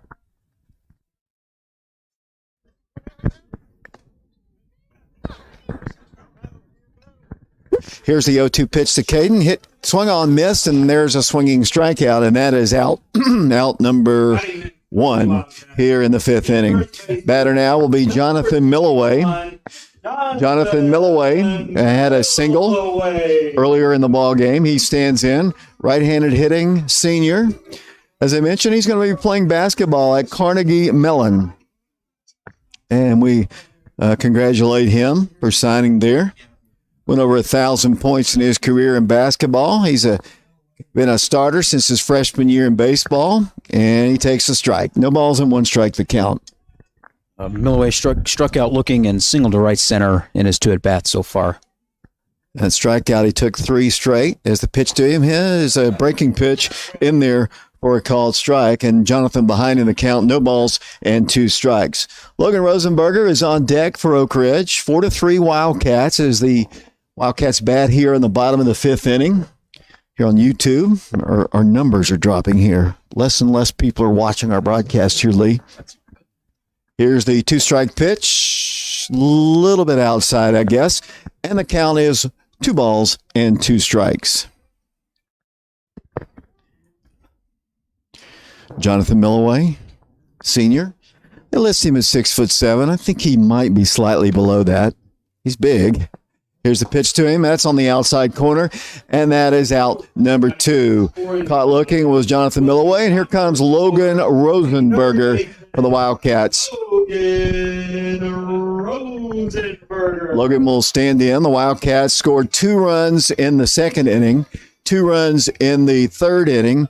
The Governors scored all 3 of their runs in the 4th. As Logan stands in with 2 outs here, Patterson comes to the plate. The pitch cut on and missed. Swinging strike on a pitch on the inside half of the plate. And the count is no balls and 1 strike. Yeah, Patterson's finding the strike zone here in the 5th inning. He's getting some Oak Ridge players swing and miss. That one's a little bit low. 1 ball, 1 strike the count. Alex McNaughton on deck for the Wildcats, standing in the on-deck circle. Park looks good. The grass really, really looks really good. I mean, it looks really good. You wouldn't know, Lee. Your field at Riverdale is plastic. 1 ball, 1 strike the count. Here's the 1-1 pitch, hit foul off to the right side. Well, when I was there, home plate was turf. The rest of the field was dirt and grass. But then the year I left, they spent $750,000 to get turf on the infield. So 1 ball, 2 strikes the count. How much they spent? About, if I could say it right, $750,000. So $750,000. Wow. 2 balls, 2 strikes the count. Logan Rosenberger, the batter, right-handed hitter. Wildcats batting in the 5th. Nobody aboard. 2 outs. The pitch outside. Ball 3. 3 balls, 2 strikes the count. I could be wrong on the money part, but it's a lot of money. They got a lot of donations to do that. So personally, I actually don't like it, but I'm not there, so it doesn't matter. We'll have to call David Limbaugh and find out the exact total. 3-2 pitches hit on the ground. 2 hops to the shortstop. Convenient hop. He throws on the first in time for out number 3. So we go to the top half of the 6th inning. The Wildcats holding on to a slim 4-3 lead. We'll be back on YouTube and Channel 15 in a moment.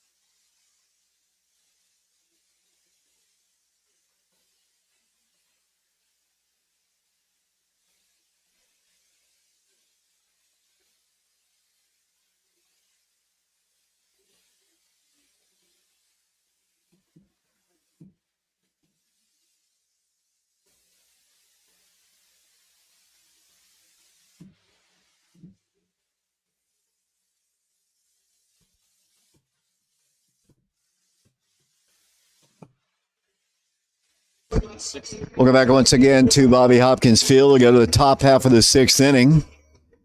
One of the things that kind of humored me the other day, Lee, was we were at Anderson County in the longest ball game. It went over 3 hours. It was approaching 10:30 at night, and we were in the 7th inning, and Christian Rosas Rodriguez, one of our technical guys, he didn't know that high school ball was 7 innings, and he was thinking, God, we've got two more innings to get through. And it's the biggest smile I've ever seen on Christian's face when I told him you only play 7 innings in high school ball. And this would have been a terrible night. He'd be sitting out as that pitch is a little bit high and outside. 1 ball, no strikes. Well, Christian's kind of like James. Sometimes he doesn't wear enough clothes. Sometimes we worry about him in football. So maybe it's the best he's not here tonight. He's probably a little cold. 1-0 pitch, hit foul. Back to the top and over the top of the press box here. Coach Free was telling me, and I was talking to the assistant coaches probably a couple of weeks ago about the improvements that they want to continue to do at Bobby Hopkins. They have a lot of them. They need to. It's a city-owned park. Pitches outside. They took out the bleachers that were on the first base and third base side this year. I think they were out of code. So the only bleachers that remain are the center section bleachers. So that's an inside called strike. Evens the count at 2 balls and 2 strikes. So the only place you can sit, unless you have a lawn chairs, which a lot of fans do along the fence area here, is right behind the plate. They took out the bleachers as that pitch is down low and full count now, 3 balls and 2 strikes. I hope they put bleachers back in there because it just looks weird not having the bleachers there. But the other improvements that they need to make in the facilities, I'll talk about that in a second. Nobody out here, but a 3-2 pitch coming from Parks, outside corner, called strike 3. And he has called that all night long, to be honest with you. I mean, it looked like it could have been outside, looks like it could have been high, but it is a strikeout. And Parks, how many strikeouts does he have into this one? He's got 7 strikeouts, James says. A little quicker than you, Lee, on the trigger there, but Yeah, I had to count that time. James had it ready. James was waiting for you to ask. Parks done well for the Wildcats. Had 1 bad inning. That was a 3-run inning back in the 4th inning. He's got 1 out here and a 1-strike count. The pitch cut on and missed. Yeah, 7 strikeouts, 5 swinging, 2 looking so far. Hopefully we can get another one here. Wildcats on top 4-3. 1 out here. Here comes the 0-2 pitch. Hit hard. Left field. That is a base hit. That is the 2nd time you've done that, Lee. I'm going to not say anything anymore. He represents the tying run. He'll be the base runner at first. And the Governors down in the ball game. 1 run, 4-3, batting here in the 6th inning. And Ricketts is grounded out to second and singled in his 2 at-bats so far. Broadcasting on our YouTube channel, Prep Radio. Here's the pitch on the outside corner, evidently a little outside, maybe a little low. And the count is 1 ball and no strikes. Governors have a runner at first, being held on by Jonathan Milloway. First base. In a moment, let's get a shot at that gator he's wearing. As that pitch is hit in the air, shallow right field. Alex McNaughton under it. Just nice play by Alex McNaughton. He was playing shallow anyway. He just only had to come in maybe 3 steps. He was just barely standing behind Caden Updegraff, the Wildcats second baseman, and that is out number 2. Yeah, Matosian up to bat now, struck out looking and grounded out to second his last time. And I got to think Parks' pitch counts getting up there. He's got 2 outs. Let's see if he can get a 3rd real quick. Pitch is hit foul territory once again over to the right side. McNaughton, the long run by the tarp, runs out of room. It's just a noisy strike. No balls and 1 strike the count. Parks has pitched well today. I thought he honestly pitched really well in the Cookeville ball game. Gave up a couple long balls. The grand slam, the ball was just hit in the air, just kept on going. Kind of wind helped it just a bit. But I thought he pitched well in that ball game. The Wildcats suffered a tough loss on the road, on the plateau. 1 strike the count. Runner at first for the Governors in a 4-3 ball game. Pitch is on the outside corner for a called strike, and the count is no balls and 2 strikes. Let's also get a shot on the video camera for our viewers at home, or wherever they might be. After this 0-2 pitch here, I want to let people see Jonathan's gator. Pitch is called strike 3, and that is out number 3. Right down the middle at the knees, and Bryson Parks looking good here. The Wildcats on top 4-3. We go to the bottom of the 6th inning here at Bobby Hopkins Field on YouTube on our Prep Radio channel. Oak Ridge on top 4-3, and we'll be back to Bobby Hopkins Field in a moment. 6th inning will be number 2, Alex McNaughton. Number 20, Bryce Lepukowski. And number 9, Bryson Parks.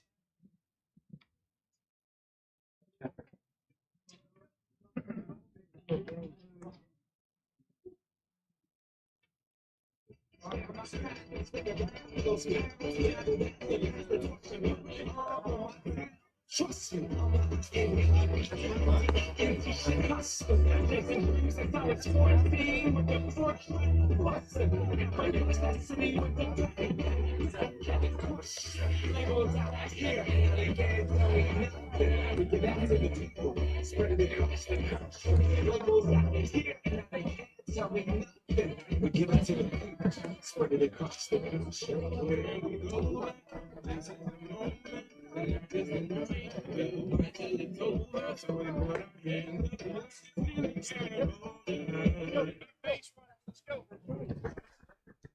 back once again to Bobby Hopkins Field in Oak Ridge. The Wildcats, part of the Kevin Callia Tournament, taking on the William Blount Governors in a Region 2 ball game, not a district ball game. Of course, William Blount over in District 4.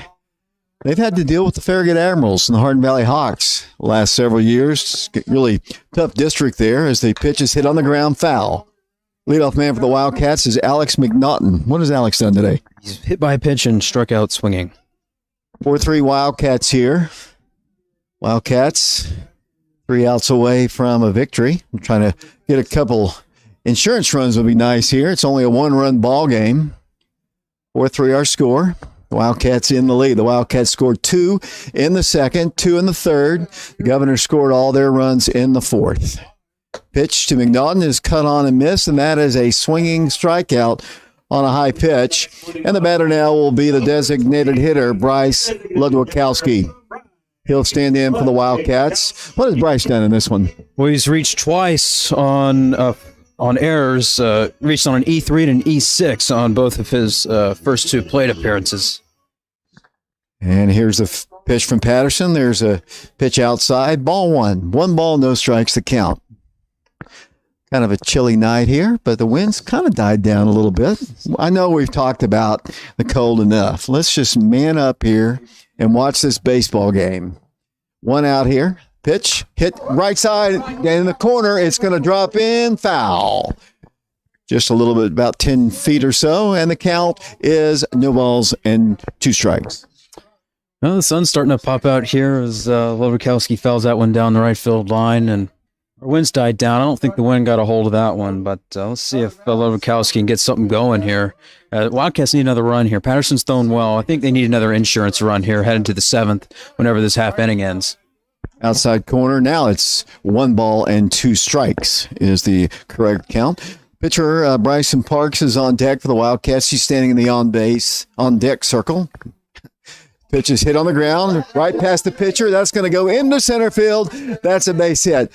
Patterson almost made a big mistake there. He is a right-handed throwing pitcher. The ball was coming to his right. He almost stuck out his bare hand to stop that ball, but he thought wisely of it, pulled it back at the last moment.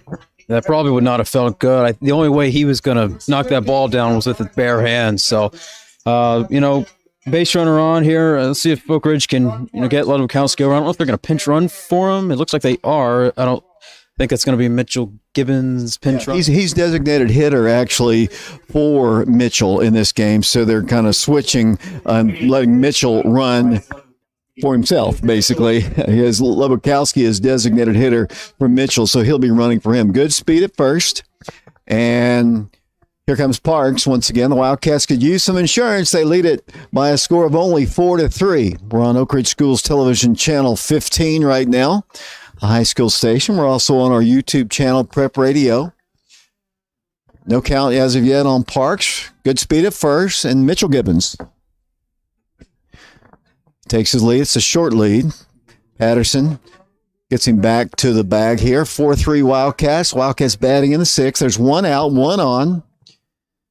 And Parks trying to help himself here. Get a little insurance for him in the 7th inning. Pitch to him is hit in the air. Foul territory. That's on the infield. Who's going to call for it? The catcher circling and makes the catch for out number 2. Ball was hit up in the air, and I couldn't even find it where it was. I thought at first he was going to come back into foul territory, but it was obviously on the infield, about halfway between the mound and the home plate area. It's going to be up to Caden Black here. The Wildcats with 2 outs now. Top of the order, Matthew Swigert is on deck for the Wildcats. Caden's had a good game. I think he has at least 1 hit in the game. Yeah, he's got 1 hit and grounded out to second his last time. Mitchell Gibbons, the base runner at first. A single by Ludwikowski, and now Mitchell is running. It's a very short lead from Mitchell. Left-handed hitter. Here's the pitch in the dirt, and the count is 1 ball and no strikes. We're in the bottom half of the 6th inning here. Bobby Hopkins, 4-3 our score. Caden had 3 hits on the other night on the Tuesday ball game, the night after the debacle here at Bobby Hopkins. 1 ball, no strikes, the count. Mitchell's going, pitch is cut on miss. Here comes the throw, and he is going to be out. Caught stealing is Mitchell Gibbons, and that is out number 3. So we go to the top half of the 7th inning. The Wildcats 3 outs away from a victory over the William Blount Governors. We'll be back on YouTube in a moment. Will be number 2, Colby Abbott. Number 6, Brody Kirkland. And number 21, Will Bain.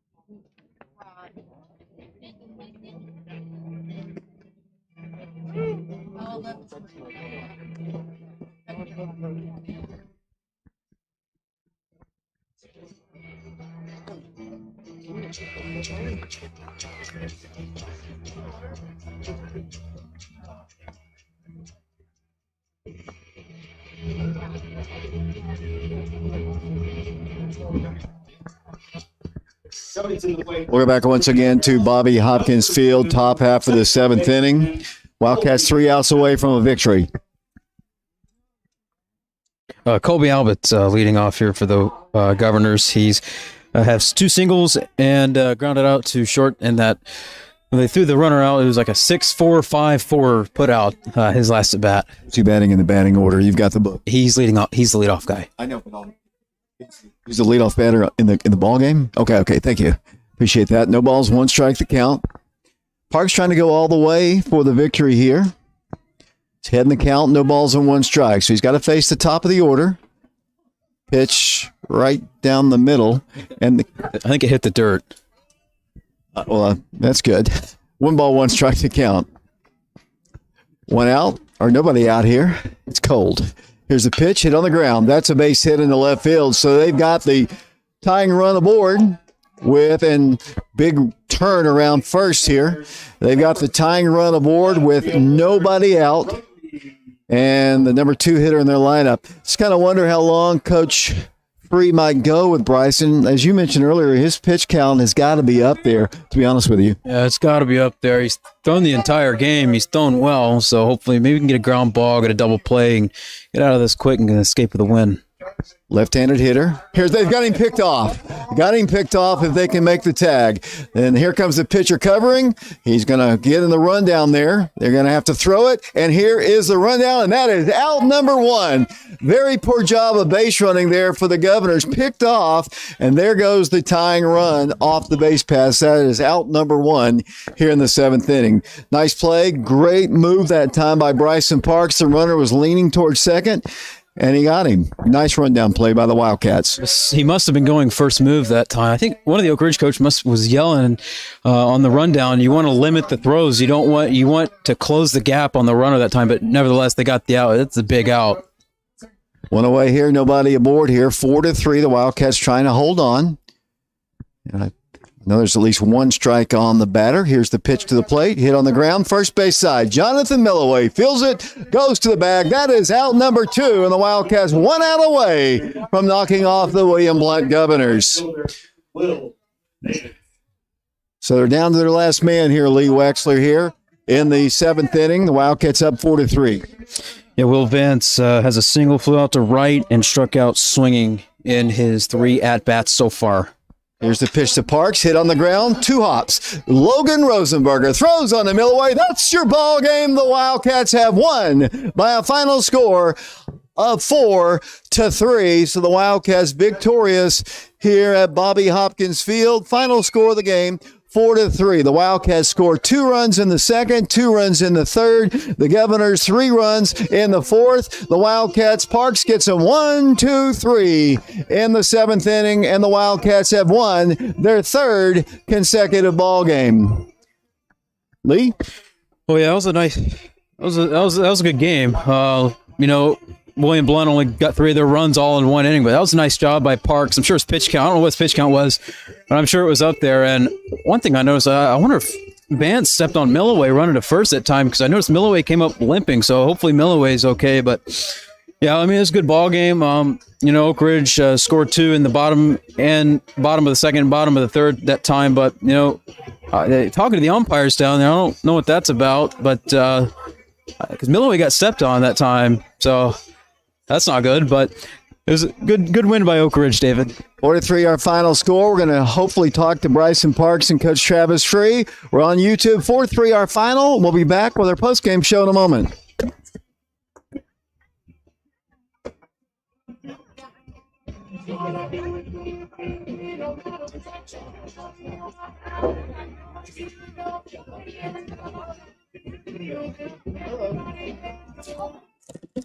Maybe. Trust myself. Thank you. Thank you. Thanks for doing that, too. I would have been lost. Yeah.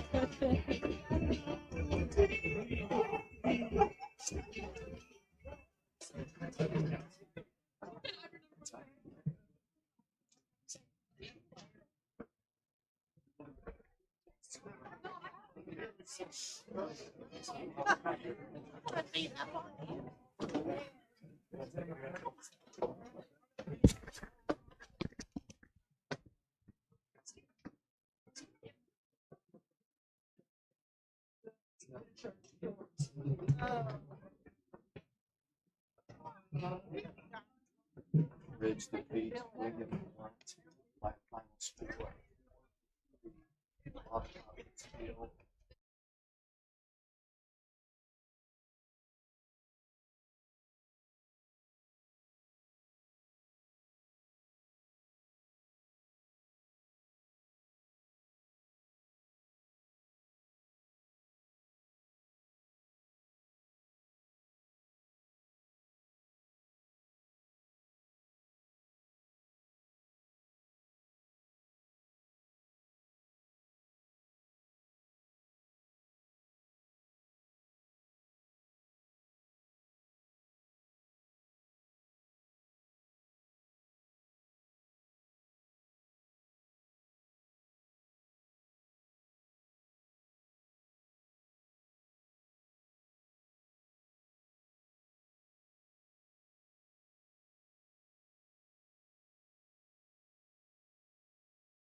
And Bryce.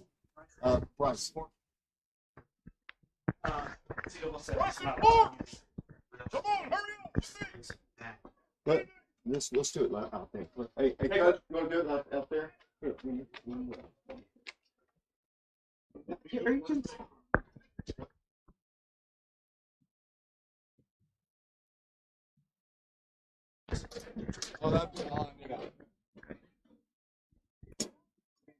Step back just a little bit out of the picture. I guess.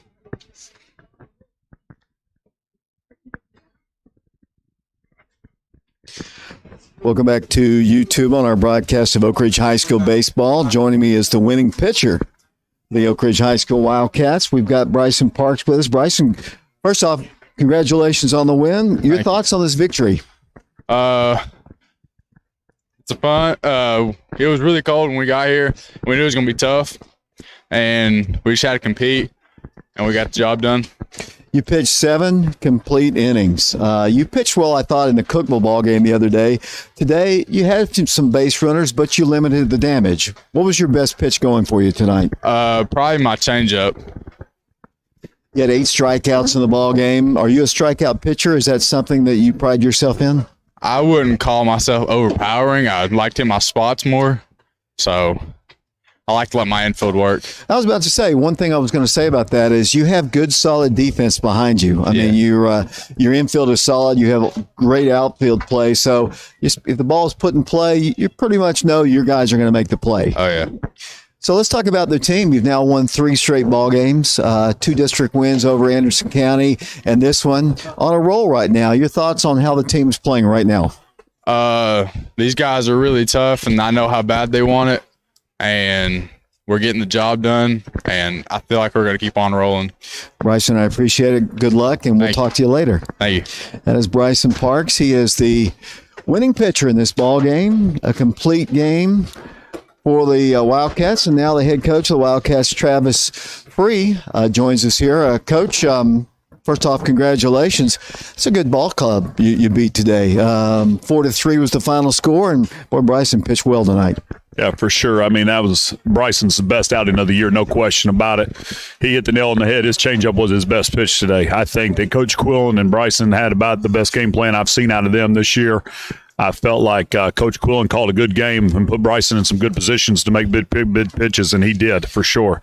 I felt like it was cold. I had a bad feeling. We hopped out to a 4-0 lead, but I felt like if we let them hang around a little bit, that they were going to put pressure on us, and they did. But Bryson then, as the night progressed, he just kept getting stronger and stronger as the game went on. His 6th and 7th inning were his best 2 innings of the night. Right, he struck out 8 to win the game, but to end the game. But I thought he had some base runners, but he limited the damage when they scored the 3 runs that 1 inning. But he did a really good job with people on base. Yeah. That 1 inning was, what did he do? He lead off walk, and then he got a guy in a 2-strike count, and he hit by pitch, and then he got another guy into a 2-strike, or maybe he walked him on 5 pitches or something. So all those guys on base in that inning were by walks or hit by pitches, but then he bared down, and then I think he struck out 2 and got a guy out eventually to get out of that inning. Gave up 1 hit there to give up a couple runs, but he limited the damage, like you said, David, and then we were able to, then he kind of settled in, and then he pitched his way.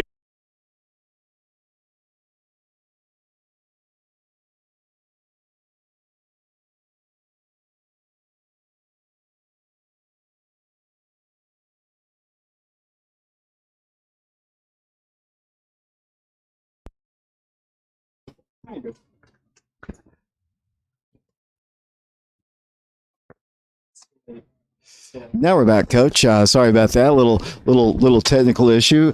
Mr. Branson unplugged us somehow here. That's what he gets for wearing shorts and flip flops in a cold night here. Let's talk about your offense here. You did score the 4 runs early on. Talk about your offense tonight. Well, we never got into a really good rhythm. We've kind of had, like we talked about on the TV show last night, is we kind of built to kind of steal some bags, get to third base, find a way to execute that way. But tonight their pitcher held runners about as well as I've seen. He was 1-1 to the plate. He was really quick. He was hard for us to run on, so kind of limited us in some spots. So we had to, come up with a big sacrifice bunt by Logan there. We had to do a couple of things a little bit different than we like to do sometimes, but we were able to do that and execute and get some runs across the board, which is big. So it was big for us. Caden Black got another hit. Swagger got another hit. Did some things. So all in all, I feel like it was a great win for us against a good ball club. Coach, I was going to ask you about that. This is a team in our region that you could play perhaps in a region tournament. Do you like playing teams in your region during the regular season? Always. Anytime. I'm huge about knowing what we're up against at any time, and I love playing teams that we could face down the stretch because I think that it helps our coaches, staff, and us to get ourselves a little more prepared in what we would see down the road, and it helps us get a good report together for so that we kind of know and how to pitch people and do certain things. So I love playing teams in our region. Coach, let me ask you about the upcoming schedule. What's the upcoming schedule for the fans to watch? Well, tomorrow we have pushed the start time here at our tournament. We pushed it back an hour.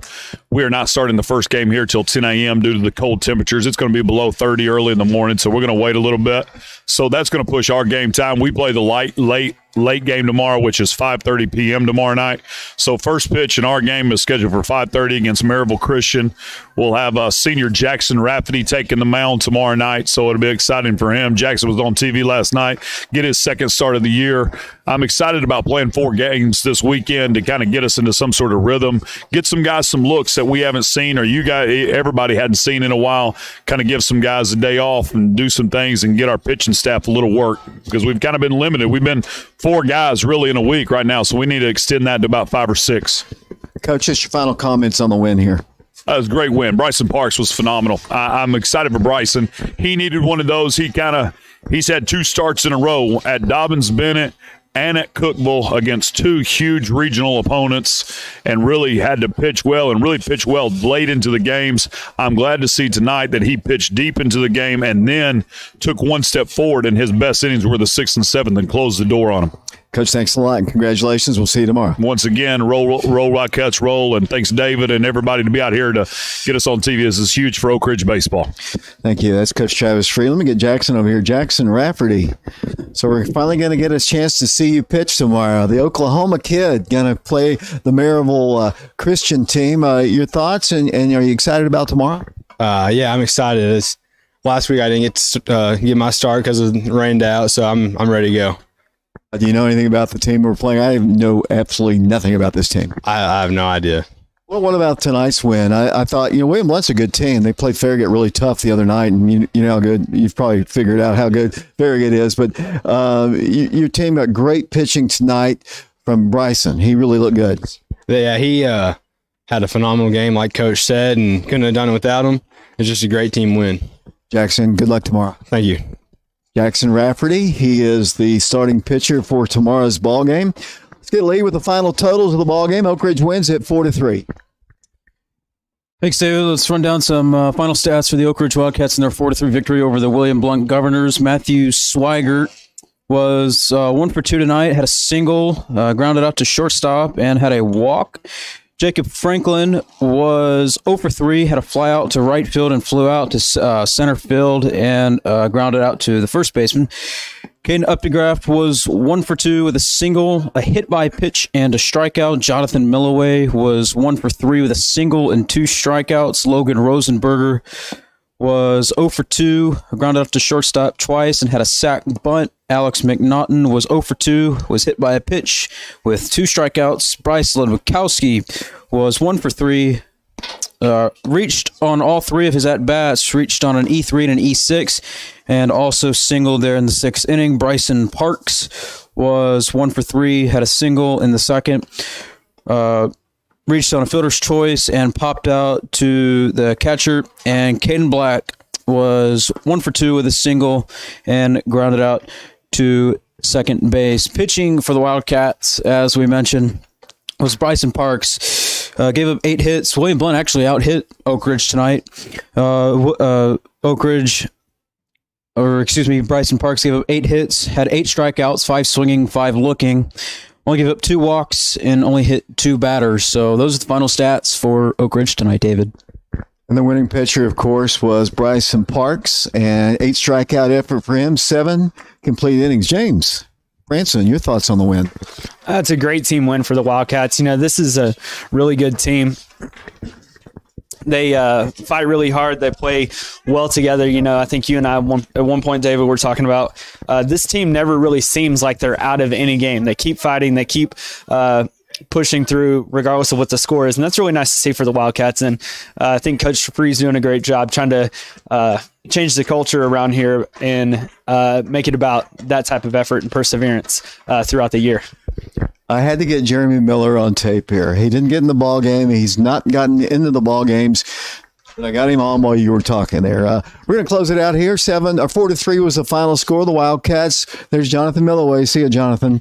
Final score: the Wildcats win it 4-3 over the William Blount Governors. Lee, final comments? I know it was a good win. You know, the 2 games I've seen, I thought Oak Ridge has thrown the ball well. I think they've hit well, and just play good team baseball. And I think was it Bryson Parks or I guess the pitchers are starting tomorrow. Is thrown against 2 good teams, and if you got to get to the point where you beat teams that are good, and they beat a good team tonight, so that's what I liked. Mitchell says he was safe out there on that stolen base attempt. He might have been, but who knows? Anyway, we're going to close it out here. Thanks, Lee, for your help. Thanks, James, for your help. Our Wildcats win it by a final score of 4-3. For Lee and James, this is David Clary saying so long, everybody. No, because no still camera.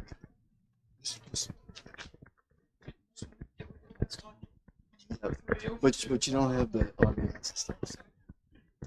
So really, I don't. I'm just not. Several of them want. Yeah.